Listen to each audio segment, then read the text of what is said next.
Part 1 में आपने देखा था ये बाइक मेरे पास आई थी और बहुत ही ज़्यादा बुरी हालत में थी, जैसे कि इस वक्त आप देख रहे हो। तो हमने पार्ट 1 में दिखाया था इंजन खोल के इस कंप्लीट इसकी स्टेटस के बारे में बताया था हमने, और बहुत ही ज़्यादा कस्टमर ने 3-4 बार खुलवा चुका था, ये सब दिखाया था हमने। उसके बाद हमने ये भी दिखाया था पार्ट 1 में कि किस तरीके से इंजन को खोल के किस तरीके से क्लीनिंग करते हैं और गियर बॉक्स फिट करा जाता है। पूरी डिटेल हमने आपको गियर बॉक्स के बारे में बताई थी, मतलब एक तरीके से मेन चेंबर को बिठाना मैंने आपको पार्ट 1 में सिखा दिया था। अगर आपने पार्ट 1 की वीडियो नहीं देखी है तो मैं कमेंट बॉक्स में उसका लिंक डाल दूंगा, आप लिंक जाके देख सकते हो और कंप्लीट डिटेल ले सकते हो और बहुत ज़्यादा आपको अमेजिंग सी इंफॉर्मेशन लगेगी। पार्ट 2 में इसका एंड कर देंगे, पार्ट 3 कोई नहीं आएगा इसके अंदर। पार्ट 3 आएगा हमारा फीडबैक की वीडियो 500 किलोमीटर की सर्विस वाली, और हम 500 किलोमीटर की सर्विस में क्या क्या करेंगे ये आपके साथ हम शेयर करें या ना करें, एक बार कमेंट करके जरूर बताना। जल्दी से स्टार्ट करते हैं पार्ट 2। भाई सबसे पहले ना हम ना समझेंगे इसके ऑयल पंप को, यानी कि ऑयल कूलेंट वाले पंप को। आप देखो ये छोटा सा मार्क आपको दिख रहा है, ये मार्क आपको बहुत ज़्यादा ध्यान देना है, और एक रॉड के अंदर भी मार्क दिख रहा होगा, ये मार्क पे भी ध्यान देना है, और थोड़ा सा ऑयल लुब्रिकेशन लगाना है। और उसके बाद इस ऑयल पंप की जो एक फ्लो होता है इसको अंदर तरीके से कर देना है, देखना है हिला के बैठा है या नहीं बैठा, अच्छे से फिट हो गया नहीं हुआ, ये चेक करना है। उसके बाद एक वासर और एक 10 नंबर का नट वो आपको लगा देना है। वासर इस तरीके से लगानी है और नट इस प्रकार लगा देना है। अच्छा एक बात मैं आपको बता देता हूँ, ये जो नट आप टाइट करोगे ना, इस नट को इस तरीके से टाइट करना कि स्लिप ना हो जाए। अगर गलती से नट स्लिप हुआ तो भैया समझ लो बैलेंसर गियर पूरा नया डालना पड़ेगा आपको क्रैंक का, और पूरा इंजन खोलना पड़ सकता है। तो बहुत ज़्यादा खतरनाक सिस्टम है ये, ठीक है ना। अब ये 2 पिन आप देख रहे हो, छोटी छोटी 2 पिन, इन 2 पिन का भी ध्यान देना है। अगर आपने नहीं ध्यान दिया तो जो इसका ऊपर का कवर है वो आउट हो जाएगा और आपकी गाड़ी में ऑयल कूलेंट लीकेज की दिक्कत आएगी। तो अभी हमने सारा कुछ कर दिया है, इयरिंग वगैरह लगा दी है। अब इसके हम फिट कर देते हैं नट बोल्ट लगा के। अब हम इसके बोल्टों को लगाएंगे। तो ये जो बोल्ट हैं हमने लगा दिए हैं, 8 नंबर के बोल्ट लगेंगे 10 नंबर की चूड़ी के साथ। अब बात करते हैं हम ऊपर अपर कवर को, यानी कि जो इसका पिस्टन है वो बात करते हैं उसकी। सबसे पहले थोड़ा सा कपड़ा वपड़ा लगा के भैया इसकी फेस को पूरा क्लीन कर लेना है, और मोटे वाले रेगमाल को बिल्कुल भी इस्तेमाल नहीं करना है, सैंड पेपर से आपको इस्तेमाल करना है, साफ़ करना है, ठीक है। अब ये हमारी है ब्लॉक किट। वैसे अगर 200 NS की बात की जाए तो मैंने 200 NS की गाड़ी के अंदर जितनी भी है ब्लॉक किट ही डाली है, ज़्यादातर ब्लॉक किट ही कामयाब हो पाती है। हैवी सीसी की बाइक को मैं ब्लॉक किट ही डलवाएं, पिस्टन बोर ना करवाएं, मैं आपसे रिक्वेस्ट करूंगा, खासकर कूलेंट वाली गाड़ी में जिसमें कूलेंट डलता है। ओके, तो ये हमारा पिस्टन है। अच्छा, पिस्टन के रिंग को लेकर डाउट आ रहा होगा, बता देता हूँ। क्रॉस बाई क्रॉस की रिंग लगी हुई है एम साइज़ में, मतलब एम शेप में इसकी रिंकल रिंग है, और बहुत ही सिंपल तरीके से रिंग लगती है, जैसे कि मैंने आपको हर वीडियो में बताया हुआ अपनी इंजन की वीडियो के अंदर। ये जो गजन पिन है इसको कनेक्टिंग रॉड में इस तरीके से पुश अंदर बाहर करना है कि एकदम ल्यूब हो जाए अच्छे से, और ये पिस्टन हमें लगा देना है। पिस्टन लगाते समय एक लॉक हमें लगाना है, चाहे आप कहीं का भी लगा सकते हो, मैंने इसमें राइट साइड का लगा रखा है। अब जो है आपको एक लॉक लगाना है बाद में, यानी कि गजन पिन लगाने के बाद। तो अभी हम इसके अंदर थोड़ा सा कपड़ा लग लेंगे अंदर की तरफ, और पिन पेचकस हाथ में ले लेंगे और लॉक एक लेंगे और उस लॉक को लगाएंगे कुछ इस प्रकार। वैसे लॉक लगाने का तरीका आपको आपके यहाँ पर है, मतलब आपके खुद के एक्सपीरियंस पर है, पर मैं आपको सलाह दूंगा कितना भी अच्छा एक्सपीरियंस हो नीचे कपड़ा जरूर लगा लें। अगर लॉक इंजन में चले गया तो इंजन में से लॉक निकालना बहुत मुश्किल हो जाएगा, और आपको एक दोबारा से चैम्बर खोलना पड़ेगा, और आपको 1-1.5 घंटा दोबारा ख़राब करना पड़ेगा। 1-1.5 घंटा तो नहीं बोलूँगा, पर यह है कि टाइम ख़राब करना ज़्यादा पड़ेगा आपको, तो इसीलिए आपको कपड़ा जरूर लगाना है, ठीक है। तो ये लॉक लग चुका है, हमारा पिस्टन बैठ चुका है। पिस्टन के ऊपर एक एरो का निशान होता है, वो एग्जॉस्ट की तरफ रहेगा, यानी कि साइलेंसर की तरफ रहेगा। और हाँ, काफ़ी सारे लोग इस पैकिंग में बॉन्ड इस्तेमाल करते हैं, मैं बता देता हूँ पैकिंग में बॉन्ड इस्तेमाल नहीं करना है, ओरिजिनल पैकिंग ही यूज़ करनी है। ये बजाज की जेन्युइन पैकिंग है, ये यूज़ कर रहे हैं हम। ये पलट के लगेगी, अरे हाँ भाई पलट के लग गई, काहे परेशान हो रहे हो, लगा तो रहा हूँ। 2 पिन डाउल इसमें लगा देनी है आपको, ये 2 पिन डाउल लगा रखी है ऑलरेडी मैंने इसके अंदर। अब एक बात और बहुत ज़्यादा ज़रूरी जो है, साफ़ सफाई का ध्यान देना है, और ओरिजिनल पार्ट ही आपको फिट करना है। अगर आप बाई एनी चांस में लोकल पुर्जा फिट करने की कोशिश करते हो तो कहीं ना कहीं वो सारे के सारे ओरिजिनल पुर्जों को डैमेज कर देगा लोकल पुर्जा, तो इसीलिए आपको ओरिजिनल पुर्जा ही लगाना है। पिस्टन की जब ब्लॉक किट आप लगाओगे तो लेफ्ट राइट में मूव करके वो अंदर की तरफ से पुश करना है, और उसके बाद हमारा ब्लॉक बैठ जाएगा अच्छे तरीके से। और ल्यूब्रिकेशन का ध्यान रहे, ठीक है, ताकि पिस्टन को दिक्कत ना हो बैठने में। अब उसके बाद प्लास्टिक हैमर का ही इस्तेमाल करना है, और आपके पास प्लास्टिक हैमर नहीं है तो आप हाथ से इसको थोड़ा सा पुश कर सकती हो, ठीक है ना। ये हमारा टाइमिंग चेन गाइड लगा लेते हैं। दूसरा गाइड आपको क्लच की साइड से लग जाएगा, पहले गाइड में हमारे को ब्लॉक किट की तरफ से लगता है, और ये हमारी खुल गई। अब एक और पैकिंग लोहे की, ये आ गई बाहर। अब ये ओरिजिनल पैकिंग है भाई, देख रहे हो कितनी प्यारी फिनिशिंग है इसकी। तो कुछ इस प्रकार 2 पिन डाउल में लग जाएगी ये पैकिंग, और इसके ऊपर अब हमारा हेड लगेगा। तो जल्दी फटाफट हेड के बारे में बात कर लेते हैं बहुत डिटेल में, ठीक है। हेड के बारे में जान लेते हैं। अब देखो यार, ये जो हेड है ना, इसमें टोटल 4 वाल लगते हैं। अभी चारों वाल के गाइड सही होने चाहिए और सबसे बड़ी बात, पूरी कंप्लीट क्लीनिंग होनी चाहिए। अब जैसे कि इस वक्त आप देख रहे हो हेड में कहीं भी कोई भी गंदगी नहीं दिख रही होगी, बट जब पहले इंजन जब ये आया था तो बहुत ही ज़्यादा गंदा था, बहुत ही ज़्यादा डस्टी था। हमने अच्छे तरीके से इसे क्लीन करा है और करीबन 1 से 1.5 घंटा इसमें क्लीन करने में लगा है। बिलीव नहीं करोगे, 1 से 1.5 घंटा क्लीनिंग करने में लग गया इसको। ये सारा क्लीनिंग करने में हमें टाइम तो लगा, पर एक जो होता है ना निचोड़ जो निकला, रिजल्ट जो निकला, वो आपके सामने है। एकदम मक्खन की तरह क्लीन हो गया है। अब हम इसके अंदर चारों वाल ओरिजिनल बजाज के फिट करेंगे। उससे पहले मैं आपको बता दूं, तो ये 4 गाइड हैं, 2 ये रे और 2 ये रे। ये चारों गाइड आपके बिल्कुल ठीक होने चाहिए। अगर वो ठीक नहीं है तो नए डलवा देना, नए डलवाना ज़बरदस्ती रहेगा। हमने तो नए डलवाए हैं भाई, ठीक है। तो ये जो गाइड है चारों नए डल चुके हैं और अभी हमारे जो हैं वाल इसमें नए डल रहे हैं। ये वाल, इसमें 2 वाल्व होंगे, एक वाल्व होगा छोटा और एक वाल्व होगा बड़ा। तो ऐसे ही 2 वाल्व होंगे इसमें छोटे और 2 वाल्व होंगे इसमें बड़े। ओके, जो खराद वाला होता है वो वाल्व के ऊपर निशान मार के देता है कि कौन सा वाल्व कहाँ लगाना है, ताकि आपका वाल्व इधर उधर ना हो जाए, मतलब इधर का इधर उधर का इधर ना हो जाए। तो अभी सबसे पहले हमें सील लगानी है। वाल्व तुमने चेक ही कर लिया फर्स्ट क्लास, ठीक है। तो ये सील हमें लगानी है, ओरिजिनल सील लगानी है बजाज की।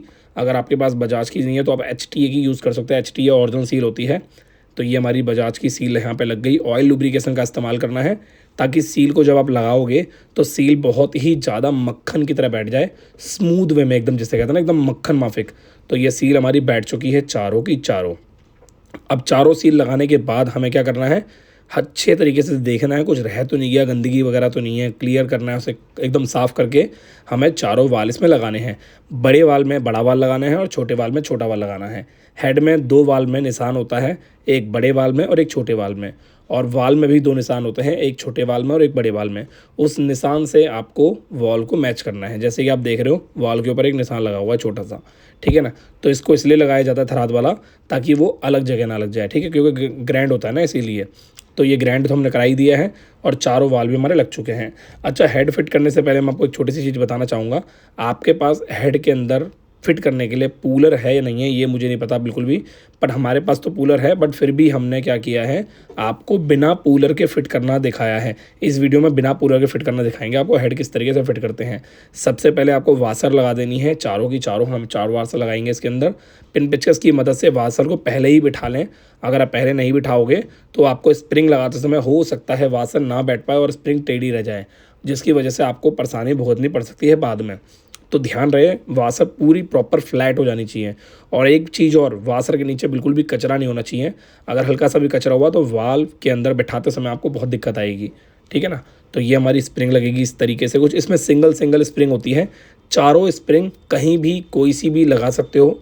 इसमें कोई left right up and down का सिस्टम नहीं होता है। कोई सी भी स्प्रिंग कहीं भी लगा सकते हो, कोई सी वासर कहीं भी लगा सकते हो, कोई सी भी नीचे वाली वासर कहीं भी लगा सकते हो, कोई सी ऊपर वाली वासर कहीं भी लगा सकते हो। मतलब इसमें कोई आपका उल्टा सीधा सिस्टम नहीं होता। और कोई सी भी काटर, ये जो काटर आप देख रहे हो ना, इसके अंदर काटर में जो डाली छोटी छोटी, कोई सी भी काटर कहीं भी लगा सकते हो। ओके, तो इस चीज़ का ध्यान रखना। बस वाल्व में ही फ़र्क आता है, छोटे का छोटे में लगेगा और बड़े का बड़े में लगेगा। तो ये हमारी बिना पूलर के हम फिट करना दिखाएंगे आपको कुछ इस तरीके से। देखो हाथों में जान होनी चाहिए, हमारे हाथ में बहुत जान है। देखो कुछ इस प्रकार, जब आप पहला वाल फिट करोगे तो आपको नीचे कपड़ा रखना है ताकि वाल दबाते समय आपका वाल नीचे ना दब जाए, बस स्प्रिंग ही दबनी चाहिए। और कुछ इस प्रकार है, बहुत ज़्यादा जान लगानी है आपको, बहुत ज़्यादा जान। हो सकता है आपका अंगूठा बिल्कुल थक हार जाए और हिम्मत तोड़ दे, पर आपको हिम्मत नहीं तोड़नी है। अंगूठे को समझाना है कि भाई अभी 4 वाल हो रहे हैं, मतलब 3 वाल हो रहे हैं। तो भाई एक वाल हमारा फाइनली बैठ चुका है, अब हम दूसरे वाल को बिठाएंगे। इसी तरीके से आपको बिठाना है, बस ध्यान रखना है काटर को भी अंदर की तरफ पुश करना है, ठीक है, स्प्रिंग को दबाते समय। बहुत ये ट्रिक का खेल है, आपको समझना है। तो हम चारों फटाफट से कर देते हैं और उसके बाद आपको बताते हैं आगे की कहानी। बस आपको ये चीज़ ध्यान रखनी है, जब आप इसके वाल को बिठाओगे ना, तो वाल को बिठाते समय आपको पुश करना है काटर को और वाल को, स्प्रिंग को, ठीक है। अब हमारे वाल लग चुके हैं, तो रॉकर की बात करते हैं। रॉकर एक लगा दिया हमने, दूसरे का बता देता हूँ, टाइम ज़्यादा न लगे इसीलिए। इसमें 3 आपको दिख रही होंगी वासर होती हैं, इसमें जिसमें से एक वासर टेढ़ी होती है, थोड़ी सी टेढ़ी कर रखी होती है, ताकि वो बीच में लग सके और जो हमारा रॉकर होता है ना उसके अंदर प्ले है वो साइड प्ले कर सके। अब ये कैसे होता है ये मैं आपको फिर कभी वीडियो में बताऊंगा, बहुत ही ईजी है, ठीक है। तीनों वासर हमें यहाँ लगानी है और बीच में हमें वो टेढ़ी वाली वासर लगानी है ताकि वो बम्प कर सके। मतलब एक होता है ना रॉकर में प्ले आए, साइड प्ले की वजह से दे रखा होता है ये। ओके, और आपकी गाड़ी में वाइब्रेशन ना आए, वाइब्रेशन से कोई साउंड ना आए। अब जब आप ऐसा करोगे ना तो हो सकता है आपकी पिन अंदर ना जाए, तो आपको क्या करना है, रॉकर के टैपिड के रजिस्टर को थोड़ा सा लूज़ कर देना है। जब आप लूज़ कर दोगे ना इसको, तो आपकी जो पिन है रॉकर की वो ईजी वे में अंदर चले जाएगी। उसमें चोट नहीं मारनी है आपको, चोट मारोगे तो उससे होगा क्या, जो वासर होती है वो टेढ़ी हो जाएगी और आपकी गाड़ी में बाद में साउंड की दिक्कत आएगी, गर्म होने पर बहुत ज़्यादा साउंड की दिक्कत आएगी, बहुत ज़्यादा वाइब्रेशन इशू आएंगे आपको। तो ये इस तरीके से आपको हेड कंप्लीट करना है। तो अभी हमारा हेड कंप्लीट हो गया है। अब हम केम शाफ्ट की टॉप पर पत्ती लगाएंगे ताकि हमारी केम शाफ्ट बाहर ना आए। ये हमारी केम शाफ्ट पत्ती है, हमने इसमें केम शाफ्ट पत्ती लगा दी, अब सारा कुछ हो गया है। अब उसके बाद हम इसके हेड को कम्प्लीटली फिट कर देंगे कुछ इस प्रकार। बहुत ही ज़्यादा सिंपल वे में इसको हेड को फिट करना है आपको। ये हमारा हेड हो गया फिट। पर ध्यान रहे आपको, हेड फिट करने से पहले हेड की मैनीफोल्ड रबड़ देखनी है। आपको दिख रहा होगा जिधर कार्बोरेटर लगता है उधर रबड़ भी लगी है, वो सही होनी चाहिए, क्योंकि जब आप इंजन फिट कर दोगे तो रबड़ लगाने में बहुत दिक्कत आएगी। ओके, तो इसका ध्यान रखना है। तो अभी हमारा हेड कंप्लीट फिट हो चुका है। अब हम इस सारे स्ट्रेट वासर के साथ लगाएंगे। वासर के साथ स्ट्रेट लगाने से पहले मैं एक बहुत इंपॉर्टेंट बात आपको बताना चाहूँगा। आप जो भी स्ट्रेट लगाओगे, जो भी नट टाइट करोगे वो सारे आपको क्रॉस बाय क्रॉस कर रहे हैं। मतलब ये कि एक बार में एक नट फुल टाइट नहीं करना है आपको, पहले एक नट टाइट करना है, उसके जस्ट सामने वाला नट आपको दोबारा वो टाइट करना है। जैसे कि मैंने ये किया और फिर दूसरा मैंने ये किया, मैंने कोई सा भी बोल्ट एकदम से पूरा फुल टाइट नहीं किया। अब मैंने ये टाइट किया, अब उसके जस्ट सामने वाला मैंने बोल्ट ये टाइट कर दिया। तो अब मैं पूरे फुल टाइट करूँगा इसको, ये मैं फुल टाइट ये कर दिए मैंने, ठीक है। अब मैं इसको फुल टाइट करूँगा और अब मैं इसको फुल टाइट करूँगा जो कोने में है सबसे लास्ट में ये। अब इसका नंबर है, आजा भाई, ये इसका नट्टन। अभी हमारे चारों के चारों 12 नंबर के स्ट्रेट पूरे फुल टाइट हो गए। 14 नंबर के स्ट्रेट, 14 नंबर के स्ट्रेट के बाद आपको 8 नंबर के स्ट्रेट को टाइट करना है। ये थोड़ा सा ज़्यादा जान नहीं लगानी, वरना टूट जाएंगे ये। और जब ये काम कर दो तो आपको केम शाफ्ट चेक करनी है, रॉकर चेक करने हैं, अच्छे से मूव कर रहे हैं नहीं कर रहे बढ़िया तरीके से। अब हमें क्या करना है, मैन बैरिंग के साथ एक बुश को अटैच करना है। क्लच के अंदर दिखाता हूँ आपको मैं क्या क्या होता है। क्लच के असम्बली का तो खैर मैं बाद में बताऊंगा। प्राइमरी गियर लगा देना है हमें। प्राइमरी गियर जब आप लगाओगे तो एक निशान दिखेगा प्राइमरी गियर में, बाहर की तरफ होना चाहिए। और ये हमारी गियर शाफ्ट लग रही है। गियर शाफ्ट में वासर का ध्यान रखना है आपको। और ये हमारी गियर शाफ्ट बहुत ही मक्खन की तरीके से चली गई है। आप गियर शाफ्ट में ल्यूब्रिकेशन भी कर सकते हो ताकि अंदर वो प्यार से चले जाए, या फिर आपका इच्छा है, मतलब आप नहीं भी चाहो तो नहीं भी कर सकते हो। कोई ऐसी जल्दबाजी या फिर जोर ज़बरदस्ती वाली बात नहीं है। अब हमारी ये जो एक ऑयल पम्प की गरारी ये लगानी है। और ये ऑयल पम्प गरारी लगाने से पहले मैं बता देता हूँ, ये उल्टा सीधा देख लेना भाई। इसका लोहे वाला जो पार्ट है वो नीचे की तरफ रहेगा अंदर की तरफ, और प्लास्टिक वाला पार्ट ऊपर की तरफ रहेगा। उसके बाद लॉक लग जाएगा ये वाला। अगर आपने उल्टी लगा दी है तो लग तो जाएगी, बट आपको बाद में दिक्कत देखने को मिल सकती है, टूट सकती है गरारी है, ऑयल पम्प की दिक्कत आ सकती है, ऑयल नहीं चढ़ेगा ऊपर, बहुत सी दिक्कतें आएंगी आपको। तो ये लॉक हमारा हम लगा देते हैं। लॉक प्लस के इस्तेमाल से लॉक लगाएं। और जब भी लॉक लगा रहे हो तो ध्यान रहे लॉक लगाने से पहले लॉक प्लस सही होना चाहिए। अगर आपका लॉक प्लस सही नहीं है तो लॉक छटक जाएगा और आपको बहुत जुगाड़ में दिक्कत आएगी, फिर जुगाड़ करना पड़ेगा कुल मिला के, तो वो बहुत ज़्यादा गलत हो जाएगा। तो अभी हमारा पूरा कंप्लीट क्लच का पैटर्न सही तरीके से चल रहा है। अभी हम यहाँ पर इसके क्लच होजिंग को लगाएंगे। क्लच होजिंग में एक चीज़ ध्यान रखनी है आपको, क्लच होजिंग में कटिंग नहीं होनी चाहिए। मतलब एक होता है ना गड्ढे पड़ जाते हैं साइड साइड में, वो सब नहीं होना चाहिए। तो अभी हमारा क्लच होजिंग भी लग चुका है। अब हम लगाएंगे टाइमिंग चेन को। इसमें टाइमिंग चेन क्लच होजिंग के बाद लगती है, और क्लच होज काफ़ी सारी गाड़ियों में क्लच होजिंग से पहले टाइमिंग चेन लगती है। ओके, तो इसका सिस्टम थोड़ा सा उल्टा है।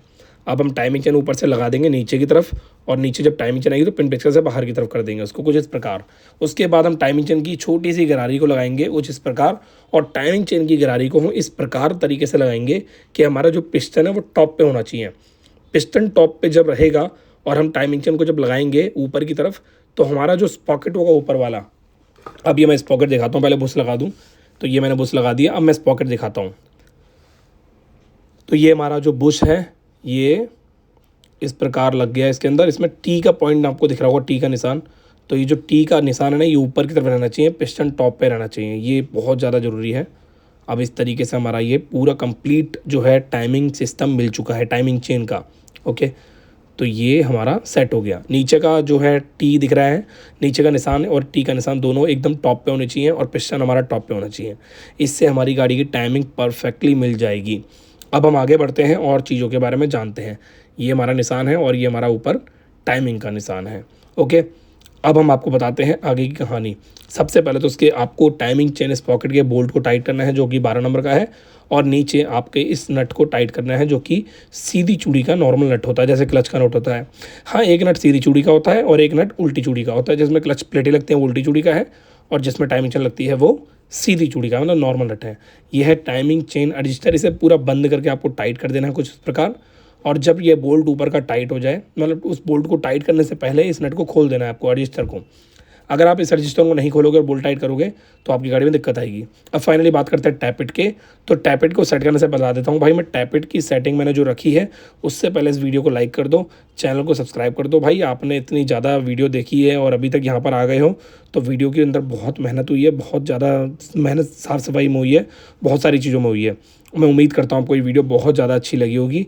हम टैपिट की हमने जो सेटिंग रखी है वो है वाल्व 0.06 mm रखा है मैंने, और इनलेट वाल्व 0.05 mm रखा है मैंने। आप 4 भी रख सकते हो और आप 5 भी रख सकते हो, डिपेंड करता है आप किस तरीके से इंजन फिट कर रहे हो। ओके, मैं मिलता हूँ आपसे नेक्स्ट टाइम नेक्स्ट वीडियो में। मेरी वर्कशॉप का एड्रेस डिस्क्रिप्शन बॉक्स में है। Thank you. कर दी प्ले। तो फाइनली ये जो बाइक है रेडी हो चुकी है। कि इंजन का साउंड आपको सुना दूंगा, एक मिनट रुक जाओ भाई, साउंड सुनाना है इसका। ये गाड़ी स्टार्ट करता हूँ मैं, ठीक है। ये मैंने गाड़ी चाबी ऑन कर दी मैंने गाड़ी की। अब मैं गाड़ी में सेल्फ मारूंगा, फर्स्ट क्लास एकदम। हाय हाय क्या मस्त मक्खन साउंड है। ओके, ये आवाज़ कर रहा है फुटरस। फुटरस को पकड़ो एक मिनट जरा। मतलब जो एक्सपेक्टेशन कस्टमर की होती है ना इंजन की आवाज़ से लेकर, एकदम परफेक्ट वही सेम एक्सपेक्टेशन है। अभी इस गाड़ी के अंदर बॉडी में बहुत छोटे छोटे काम है, वो हम कर देते हैं। उसके अलावा सेल्फ की मोटर भी इसकी आवाज़ करती है, घर घर करके सेल्फ की हम मारते हैं ना घर, तो आवाज़ आ रही थी वाली। एक मिनट रुकिए, इसकी खटखट से ना वो डिस्टर्बेंस आती है, तो वो भी हमने ठीक कर दी है। मिलता हूँ आपसे नेक्स्ट टाइम नेक्स्ट वीडियो में। Thank you so much, bye, take care.